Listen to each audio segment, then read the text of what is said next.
నాయుడు అందిస్తారు. Naidu, good evening. ఈ తుఫానుకు సంబంధించి ప్రజెంటేషన్ రూపంలో చెప్పాలంటే మనం దాన్ని ఎలా ఎక్స్ప్లెయిన్ చేయొచ్చు ప్రజలకు అర్థమయ్యేలాగా?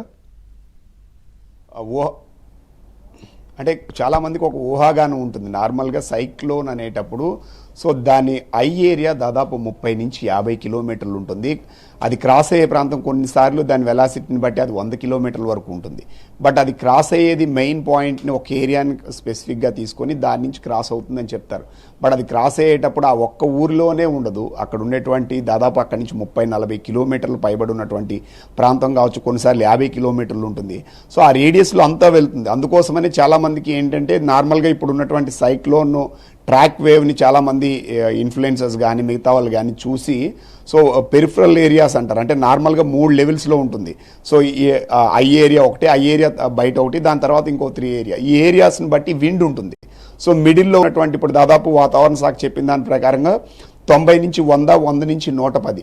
ఇప్పుడు ఏదైతే తీవ్ర తుఫాన్గా మారుతుందో, తీవ్ర తుఫాన్ అప్ టు 117 కిలోమీటర్ల వరకు, అంటే హైయెస్ట్ విండ్ వస్తే 117 కిలోమీటర్లు వస్తుంది.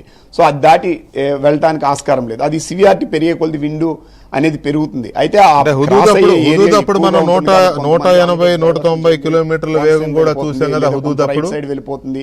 ఇలాంటి ఊహాగానాలన్నీ కూడా చాలా మందిలో అనుమానాలు ఉన్నాయి.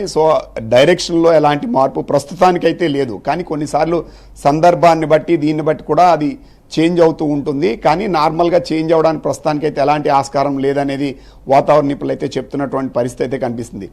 మరోవైపు ఇప్పుడు ఆల్రెడీ ఇంకోటి ఏంటంటే నార్మల్గా సైక్లోన్గా మారిన తర్వాత అందులో విండ్ ప్యాటర్న్, ఎందుకంటే రైట్ సైడ్లో ఎక్కువ క్లౌడ్స్ ఉంటాయి, లెఫ్ట్ సైడ్ ఎక్కువ విండ్ ఉండడానికి ఇన్ జనరల్గా ఈ సైక్లోన్ మూవ్ అయ్యేటప్పుడు రైట్ సైడ్కి ఆ విండ్ ఏదైతే క్లౌడ్స్ని ఇస్తుంది. ఇప్పుడు మనం ప్రస్తుతం అట్ ప్రెజెంట్ కానీ మనం చూసుకున్నట్లయితే ఆల్రెడీ మనం చూడొచ్చు ఇందులో వర్షం కానీ మనం ప్రెజెంట్ ఒకసారి చూస్తే రెయిన్ ఎఫెక్ట్ మనం ఒకసారి నార్మల్గా ఇప్పుడు ట్రాక్ పొజిషన్ అంటారు. ఇది ట్రాక్ ఆల్రెడీ మనకి వాతావరణ శాఖ ఇచ్చినటువంటి ట్రాక్ పొజిషన్.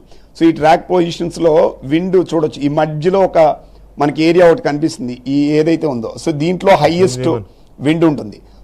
మనం ఈ ఏరియాను కూడా దాదాపుగా మనం చూసుకున్నట్టయితే యావరేజ్గా ఒక 40 నుంచి 50 కిలోమీటర్ల పైనే ఉంటుంది నార్మల్ వేస్లో. ఈ ఏరియాని అంతటిని కూడా ఆ area cross area, but main cross అయ్యే ఏరియాని కాకినాడగా స్పెసిఫై చేసినప్పటికీ అన్ని ఏరియాస్ మీద కూడా ఇంపాక్ట్ ఉంటుంది. ఆ విండ్ కూడా ఇక్కడ ఎక్కువగా ఉంటుంది. ఈ బ్లూ కలర్లో ఉన్న దాని మీద కొద్ది తక్కువగా ఉండేటువంటి అవకాశం ఉంది. ఈ పక్కన ఉన్నటువంటి దాని మీద కొద్ది విండ్ అనేది కొంతవరకు ఇంకా తగ్గేటువంటి అవకాశం ఉంటుంది. ఏరియాని బట్టి ఒక్కొక్కరి దగ్గర ఒక్కొక్కలా ఉంటుంది. ఆ విండ్ని బట్టి ఒక్కొక్కలా ఉండేటువంటి అవకాశం ఉంటుంది. మరోవైపు ఇది మనం కూడా చూస్తే ఇక్కడ ఆల్రెడీ చూడొచ్చు, ఇక్కడ ఆల్రెడీ ఎంత పర్సెంట్ ఉంది ఏంటి అనేది. ఇప్పుడు లేటెస్ట్ అప్డేట్ కానీ మనం ఒకసారి దీన్ని కానీ భారత వాతావరణ శాఖ ఇచ్చిన దాని ప్రకారంగా కానీ మనం చూస్తే శాటిలైట్ ఇమేజ్లో మనం చూడొచ్చు. ఇప్పుడు ప్రెజెంట్ మనం చూస్తే ఉత్తరాంధ్ర జిల్లాల్లో వర్షాలు పడుతున్నాయి. శ్రీకాకుళం నుంచి అప్ టు విశాఖపట్నం వరకు వర్షాలు పడుతున్నాయి. ఇక్కడ మనం చూసుకుంటే గుంటూరు, బాపట్ల ఈ ప్రాంతంలో రెయిన్స్ పడుతున్నాయి. మిగతా చోట్ల ఉన్నప్పటికీ కూడా ఎట్ ప్రెజెంట్ ఇది ఇప్పుడు 7 o'clock ఇప్పుడే ఎట్ ప్రెజెంట్ ఒక హాఫ్ అన్ అవర్ 1 hour బిఫోర్గా ఉన్నటువంటి రాడార్ పిక్చర్ చూస్తే ఈ ప్రాంతాలు ఎక్కువ పడుతున్నాయి. అంటే ఇది సైక్లోన్గా ఉండేటప్పుడు ఇది చిన్నటువంటి క్లౌడ్ బ్యాండ్స్ తో ఇక్కడ రెయిన్స్. కాబట్టి సముద్రంలో ఇది గంటకి 16 కిలోమీటర్ల నుంచి ఇప్పుడు 18 కిలోమీటర్లు, అంటే నెమ్మదిగా కదిలే కొద్దీ ఇందులో ఏమవుతుంది అంటే క్లౌడ్ బ్యాండ్స్ ఎక్కువగా డెవలప్ అవుతాయి. ఈ క్లౌడ్ బ్యాండ్స్ ఎప్పుడైతే డెవలప్ అయ్యాయో అవి తీసుకొచ్చి ల్యాండ్ మీద వర్షాన్ని కురిపిస్తాయి. ఇప్పుడు ఈ ప్రాంతంలో 2-3 hours తర్వాత అది చేంజ్ అయ్యేటువంటి అవకాశం ఉంటుంది. ఒకే చోట కాన్స్టెంట్ గా ఉంటుంది. ఈ క్లౌడ్ ప్యాచ్ వెళ్ళిపోయిన తర్వాత ఇంకో క్లౌడ్ ప్యాచ్ వచ్చి ఇంకో ఏరియా మీద పడుతుంది.